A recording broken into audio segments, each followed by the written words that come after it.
नमस्ते। ओवरव्यू में आपका स्वागत है। 3 विषय। अडानी को बिहार भेज दिया क्या? दूसरा, मोदी जी सिर्फ सफलता के साथ खड़े होना जानते हैं।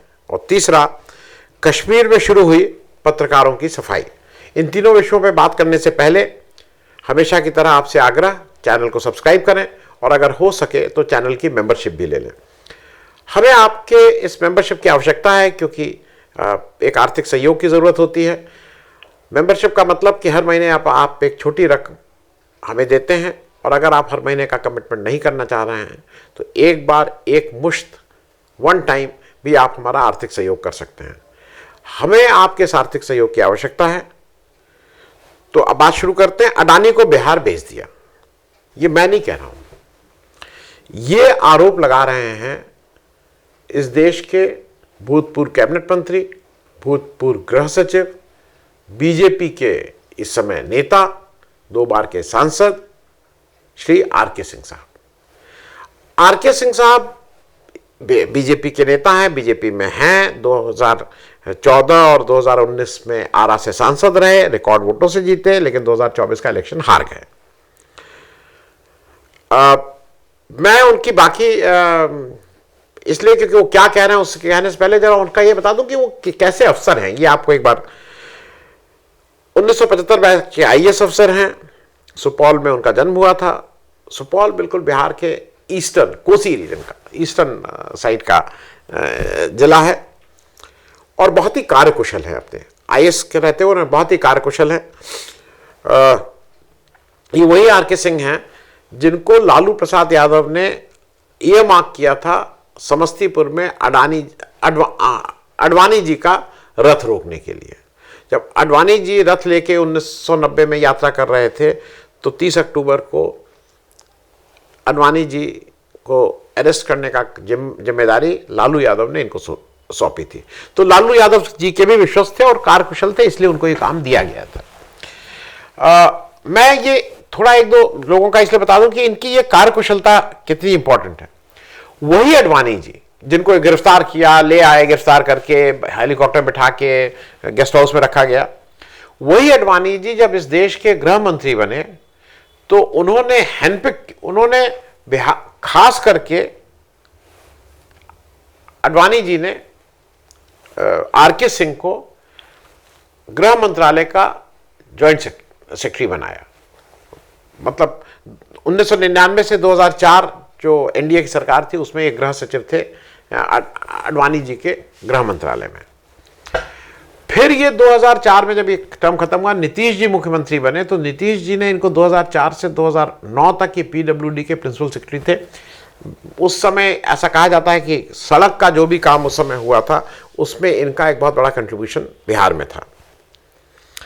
बात यही नहीं रुकती है। जब 2009 के बाद यूपीए की सरकार आई, यूपीए 1, यूपीए 2 आई, 2009 में ए.के. एंटनी ने इनको चुना और इनको डिफेंस प्रोडक्शन का सेक्रेटरी बना के यूपीए में, मतलब लालू प्रसाद यादव, नीतीश कुमार, अब यूपीए कांग्रेस सरकार ले गई। और सिर्फ डिफेंस प्रोडक्शन के ही सेक्रेटरी नहीं थे, कांग्रेस सरकार में ये जून 2011 से जून 2013 तक गृह सचिव रहे थे। मतलब केंद्र सरकार के होम सेक्रेटरी थे। बड़ा पद होता है, मतलब कैबिनेट सेक्रेटरी के बाद मेरे हिसाब से दूसरा सबसे इंपॉर्टेंट पद। तो ये उस पद पे रहे। और किसने रखा? कांग्रेस सरकार में, मनमोहन सिंह की सरकार में, चिदम्बरम साहब और सुशील संदेश साहब ने। फिर ये 2013 में रिटायर हो गए और उसके बाद इन्होंने 2014 में इलेक्शन लड़ा। इलेक्शन की बात मैं बता ही चुका हूं। और 2017 से 2024 तक ये कई और मंत्रालय में रहे, लेकिन मुख्य रूप से जो पावर मिनिस्ट्री है, जो बिजली विभाग की मंत्रालय है केंद्र का, उसके मंत्री रहे। शुरू में इंडिपेंडेंट चार्ज था, फिर बाद में कैबिनेट मंत्री के पद पे भी इनका प्रमोशन हो गया था। तो एक लंबे समय तक इन्होंने देश के ऊर्जा मंत्रालय का कार्यभार संभाला है। अब ये एकदम से बहुत से न्यूज चैनल पे आ रहे हैं पिछले 2-4-5 दिनों से, टाइमिंग भी ये लग रही है, उसके पहले भी वो बोल रहे थे, एकदम से छा गए हैं पिछले 2-4 दिन में। और वो बीजेपी के कुछ लोगों को बहुत ठीक से टारगेट कर रहे हैं। वो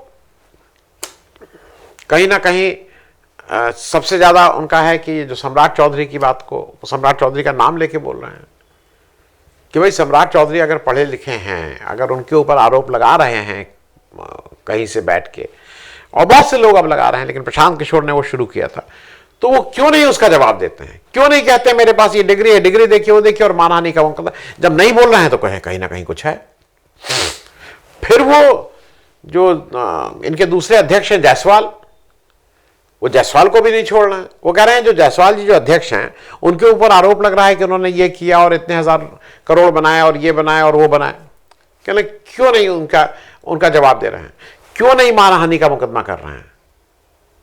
अगर आप ये नहीं कर रहे हैं तो ये माना जाएगा कि आप चोर हैं, आपने बेईमानी की है। तो वो एक तो इस पे काफी वो है। दूसरा वो एक चीज ये कह रहे हैं कि ये जो पहले मैं बीजेपी में हूं, मैं कहीं बाहर नहीं निकला हूं, और वो ये भी कह रहे हैं वो बीजेपी नहीं जो मैंने ज्वाइन की थी। वो कह रहे हैं कि अब जिस तरह से क्रिमिनल का वर्चस्व है, ये हालांकि अपने चश्मे की अपने नजर से देख रहे हैं, भ्रष्टाचार की बात कर रहे हैं, जात पात कह रहे हैं, ये सब नहीं था। हालांकि ये थोड़ा अपनी सुविधा के अनुसार ये देख रहे हैं, ये कम नहीं था, ये मुझे मुश्किल लगता है। फिर वो कहीं ना कहीं उनकी एक दिक्कत अडानी के जो पावर प्लांट है उसको भी लेके कह रहे हैं। वो बता रहे हैं कि अडानी का पावर प्लांट को किस तरह से अगले 10-25 साल में किस तरह से बिहार सरकार के द्वारा 50,000 करोड़ से ऊपर का तोहफा फ्री फंड में दिया जा रहा है। और वो कह रहे हैं बड़ा भ्रष्टाचार है। वो साफ बोल रहे हैं भ्रष्टाचार है। वो कह रहे हैं मेरे पास सारे कागज हैं, इसकी सीबीआई जांच कराई जाए। अडानी के ऊपर सीधे सीधे आरोप लगा रहे हैं। वो कह रहे हैं कि 6 रुपए कितने पैसे में बिजली खरीदी जाने का वो है, क्या क्या, मतलब वो सारे आंकड़े दे रहे हैं भाई कि किस तरह से बिहार सरकार इसमें बेईमानी कर रही है। अब यहां पे बात आके थोड़ा दो चीजें हैं। एक ऐसा व्यक्ति जिसका जो उनका जो करियर एज अ ब्यूरोक्रेट रहा है, इम्पेकेबल, एक्सेलेंट कैरियर, उनके ऊपर अगर लालू को विश्वास था, उनके ऊपर अगर नीतीश को विश्वास था, उनके ऊपर अगर अडवाणी जी को विश्वास था, उनके ऊपर अगर मनमोहन सिंह को विश्वास था, तो उस व्यक्ति में कुछ न, और उनके ऊपर अब अगर मोदी जी को विश्वास आया तो कुछ ना कुछ उस व्यक्ति में ऐसा होगा। तो मेरा जो अपना मानना है, एक तो वो बेईमान नहीं होंगे, लेकिन एक जगह लेके मन कहीं खटकता है। वो जितना अभी अडानी जी को लेके जितना बोल रहे हैं, कह रहे हैं, लेकिन 2024 तक वो अडानी के खिलाफ क्या उन्होंने एक भी स्टेटमेंट दिया था? या क्या वो एक भी फाइल बता सकते हैं जहां उन्होंने अडानी में, क्योंकि जिस ऊर्जा मंत्रालय में थे वो कह सकते हैं डायरेक्ट नहीं, बहुत सी चीजें थी। गड्ढा का प्लांट उसी समय लगा, भारत की धरती पे लगा। जो कोयला आता जाता है थर्मल प्लांट्स के लिए वो अडानी ही दे रहे थे। तो ऐसा ये कहना गलत होगा कि उनका कोई अडानी से लेना देना नहीं था। तो क्या अडानी जी से आजकल कुट्टी हो गई है, या कुछ ऐसे राज हैं जो, मतलब अगर वो उस समय नहीं बोले थे और अब बोल रहे हैं तो इसको तो उन्हीं को बताना होगा ना कि वो क्यों नहीं बोले थे। क्योंकि कोई अडानी ये जो काम कर रहे हैं बिहार में, जो उन्होंने किया है, ये कोई एकदम से अडानी ने एकदम, मतलब अडानी सो रहे थे और एकदम से उन्होंने कर दिया। अरे सिस्टमैटिक ढंग से 2014 जब से मोदी सरकार आई, अडानी इस देश में क्या क्या नहीं कर रहे हैं, उस पर इन्होंने कुछ नहीं कहा था। मैंने कम से कम नहीं सुना था। वो भले ही कहें कहां मैंने नहीं सुना था। मैंने पिछले 2-4 दिनों से ही ये मामले उठने शुरू हुए हैं। अब कुछ लोग कह रहे हैं उनकी टाइमिंग को लेके कि साहब जब इलेक्शन बिल्कुल सिर पे है तब वो बोल रहे हैं। शायद वो यही टाइमिंग ठीक है। बीजेपी इस समय उनको हटा नहीं सकती है, हटाए, क्योंकि वो तो चैलेंज कर रहे हैं। वो कह रहे हैं कि अडानी से मैं चाहता हूं कि अडानी मेरे ऊपर एक मुकदमा करें। वो तो यहां तक बोल रहे हैं। तो अगर एक ऐसा ब्यूरोक्रेट जो मंत्री भी रहा है, जो सारी चीजें जानता है, तो क्या मोहभंग हो गया है? क्या आंख खुल गई है, या अंगूर खट्टे हैं? अब दूसरी बात कर लेते हैं। मोदी जी की सिर्फ सफलता के साथ खड़े होना जानते हैं। यह बात मैं इसलिए कह रहा हूं कि मोदी जी के ने खुद तस्वीरें खिंचवाई कल। भारत की जो महिला क्रिकेट टीम थी जो अभी वर्ल्ड कप जीती है, उसको मोदी जी ने आनंद फानंद तुरंत बुलवाया। सबसे पहले तो मोदी जी के यहाँ माथा टेकना है। भाई मोदी जी प्रधानमंत्री हैं, मोदी जी अगर गुस्सा हो गए तो आपका करियर ही खत्म हो जाएगा। और मोदी जी ने मोदी जी के हैंडल से, नरेंद्र मोदी के हैंडल से एक 32 मिनट का एक वीडियो रिलीज किया है। और वो वीडियो कोई ऐसा वीडियो नहीं कि हमारे आप जैसा हो कि भाई कोई आया, बातचीत हुई और उन्होंने कर दिया। उसमें बहुत काम हुआ है, मतलब light, camera, focus, dress brace, cut, uncut, क्या क्या वो सब चला। अगर आप वीडियो देखिए तो कहां से वो आ रहा है, फिर इधर से आ रहा है, फिर इधर से जूम आया, वो मतलब वीडियो पूरा बनाया गया। वो फिल्म की पूरी शूटिंग हुई है। वो 32 मिनट का अगर वीडियो है तो उसमें शूटिंग में कम से कम 2-4 घंटे लगे होंगे उसका। और कल वो मिली और आज वो मतलब वो कल ही रिलीज हो गया, तो इसका मतलब तैयारी बिल्कुल है पूरी चाक चौबंद। तो मोदी जी को फोटो सेशन बहुत पसंद है, खूब फोटो सेशन हुए। और वो जो, ये अच्छी बात है आप उनसे मिले, लेकिन सबसे पहले आप ही से मिले, ये भी था। अब उन्होंने 1-2 काम और किए, बहुत सटल। मोदी जी सब काम बहुत सटल वे में करवाते हैं। मोदी जी ने जो प्रमुख प्लेयर थे उनसे अपनी तारीफ करवाई। आपका चेहरा ग्लो करता है, आप इतना मेहनत कैसे करते हैं, हम आपसे सीखते हैं। उनमें से 1-2 बस ये कहना भूल गए कि आपने जैसी जो कवर ड्राइव मुझे बताई थी, और आपने जब मुझे बताया था ना कि स्पिन कैसे करो, और आपने जो बताया था कि इसको सीम लेके कहां पे, ये बताना भूल गए। बाकी तो मतलब ये कैमरे पे कहना भूल गए, बाकी तो प्राइवेटली बताया ही होगा मोदी जी ने कि उसको कवर पे कैसे निकालो, फील्ड प्लेसमेंट कैसे करो, बॉलिंग कौन सी डालो, ये तो मोदी जी ने बताया ही होगा। मोदी जी को तो सर्वज्ञानी है। लेकिन इसको छोड़ के वहां सबसे मोदी जी ने कहलवाया कि क्या मोदी जी वाह, मोदी जी वाह। और ये भी खुद ही कहा भी और उत्तर भी, मतलब दोनों उत्तर प्रश्न रटवाए गए थे। मोदी जी आपका चेहरा इतना क्यों ग्लो करता है? दूसरे कहते हैं आपको इतना प्यार मिलता है। हाँ, प्यार मिलता है इसलिए मेरा चेहरा ग्लो करता है। तो फिर आप क्या करते हैं? मैं प्रेजेंट पे रहता हूं। मोदी जी आप इतने कूल और काम कैसे हैं? मोदी जी जब गंदे गंदे हाथ नचा नचा के जब गाली देते हैं तो कूल और काम आपको लगते हैं? ये जो मोदी जी ये सब करते हैं ना, मुजरा, और वो ये जब मोदी जी अपना करते हैं तो, लेकिन मोदी जी वहां पे भी भारतीय जनता पार्टी के उसको नहीं भूले।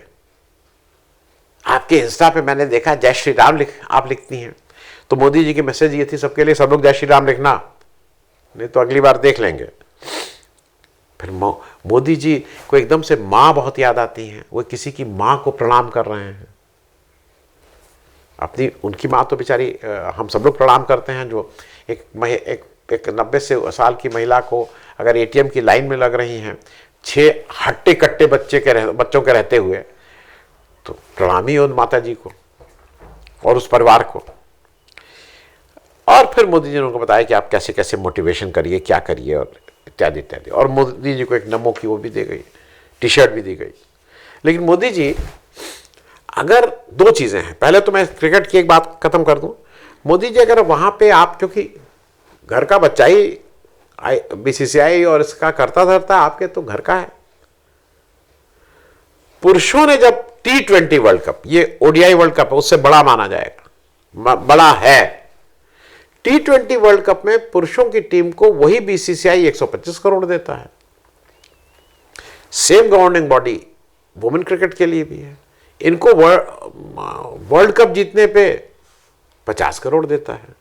तो मोदी जी ये तो भेदभाव हटवा देते ना, उनको भी 125 करोड़ कम से कम मिलने चाहिए थे।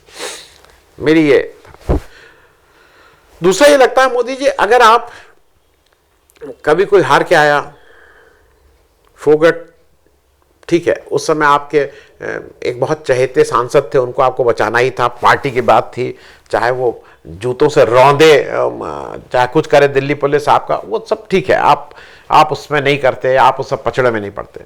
लेकिन जब वो उसके साथ जिस तरह से उसका मेडल छीना गया, आपने उसको बुलाया एक बार भी? देश आपके साथ खड़ा हो गया। इस टीम का, मेरे हिसाब से जो इस टीम का, अगर एक कोई मुझे कहे कि इस पूरी जो भारत की जो महिला क्रिकेट टीम ने अगर जीता है, उसका एक मोमेंट, एक अगर आपको रखना कि what is the best thing you picked up, the best thing was कि एक प्लेयर जिसको चोट के चलते बाहर किया गया, उसको जो रिप्लेस करने आई, उसको जब मैन ऑफ द मैच मिला तो उसने उसको डेडिकेट किया। And that girl was not even in the first 15, she was the 16th man, technically not in the team, वो पार्ट ऑफ द टीम थी। और वो ये सारे प्लेयर याद रखेंगे जीवन भर। आप अगर एक बार फोगट को बुला के, जब उससे पदक छीना गया था, एक बार उसके साथ बैठ गए होते तो बहुत से देश में बहुत से लोगों को लगता कि नहीं, हमारा भी प्रधानमंत्री है, किसी की केयर करता है। You don't care, you are only interested in vote. इसके अलावा आपको वोट के अलावा कुछ दिखता नहीं है। अब आ जाइए जरा तीसरी बात, कश्मीर में शुरू हुई पत्रकारों की सफाई। यह थोड़ा मुश्किल प्रश्न है। आज खबर यह आई है कि कश्मीर में जो उनका राज्य सूचना कार्यालय है, उसने डिस्ट्रिक्ट सूचना मतलब अधिकारियों को, DIOs जो बोलते हैं, डिस्ट्रिक्ट इंफॉर्मेशन अफसर, जिला सूचना अधिकारी, सब लोगों ने जो जितने पत्रकार हैं उनसे उनका पहचान पत्र, उनका अपॉइंटमेंट लेटर, हालांकि और जितने एक्रेडिटेशन है उनसे कहा है कि भाई आप ये जरा बताइए, क्योंकि जो सरकारी जो भी, अच्छा वो सेंसिटिव जगह है, वहां पे बहुत से कार्यक्रमों में कौन लोग पहुंच जाते हैं पता नहीं है। अब इसको कैसे कंट्रोल किया जाएगा, ये बहुत मुश्किल प्रश्न है, क्योंकि ये जो एक्रेडिटेशन का एक जाल है, 100 में से 80 जो एक्रेडिटेड जर्नलिस्ट होते हैं वो ना लिखते हैं, ना पढ़ते हैं, ना कुछ करते हैं। वो एक्रेडिटेशन ले लिया और दिन भर कोई फाइल लेके वो इधर उधर घूमते हैं या लोगों का काम कराने के लिए घूमते हैं। अब मुश्किल क्या है कि डिस्ट्रिक्ट में अगर कोई भी अपने को पत्रकार बन के चला जाता है, यह भी एक फैक्ट है कि कोई अपने को पत्रकार बनता है। आज तो YouTube चैनल है, आपको किसी की, मतलब मैं खुद ही पत्रकार, मैंने अपना चैनल शुरू कर दिया, मेरे चाहे 10 सब्सक्राइबर हो, चाहे 100 हो, चाहे 1 लाख हो, चाहे 10 लाख हो, चाहे 1 करोड़ हो, मैं भी उन्हीं के बराबर। तो कोई चेक तो है नहीं। तो सरकार क्या करे, हाउ टू, इस पे कंट्रोल कैसे करे? तो कुछ तो नॉर्म बनने चाहिए। मैं भी इसका हूं, एक्रेडिटेशन सबको नहीं मिल सकता है, क्योंकि एक्रेडिटेशन यह है कि सरकार चाहेगी तो उसके अपने अपने वो हैं। लेकिन कोई एक press club of India, press club of UP, press body, press bureau, कुछ तो एक ऐसा होना चाहिए जहां पे जो अपने को पत्रकार कहना चाहे। भाई जैसे वकील हैं तो वकीलों की एक रजिस्ट्रेशन होता है ना, हाईकोर्ट में रजिस्ट्रेशन होता है, एक कहीं कुछ वो है, डॉक्टर है उनका भी होता है। तो ये पत्रकार लोगों का रजिस्ट्रेशन क्यों ना हो? सरकार से, मैं सरकार के रजिस्ट्रेशन की बात नहीं कर रहा हूं, एक्रेडिटेशन की बात नहीं कर रहा हूं, कुछ मत दीजिए, लेकिन there has to be somebody जहां पे ये देखा जाए कि आपने पिछले साल जब आप रिन्यू कराने के आइए तो आपने कितनी स्टोरी की थी, आपने कितने न्यूज जगह गए थे, आप कर क्या रहे हैं। ठीक है, मैं मानता हूं कि आपने 2 साल आपने एक इन्वेस्टिगेशन किया, करिए, बताइए ना क्या किया है। तो ये मुझे लगता है कि कहीं ना कहीं रेगुलेट करने की जरूरत है। कश्मीर में ये शुरू हुआ है, दोनों पक्ष हैं इसके, क्योंकि सरकार के हाथ में जाएगा तो उसका मिसयूज भी होगा, लेकिन ये भी है कि इसका मिसयूज अगर सरकार कर रही है तो इसका मिसयूज बहुत से ऐसे अवांछनीय तत्व भी कर रहे हैं जो पत्रकार नहीं है। थैंक यू सो मच, धन्यवाद।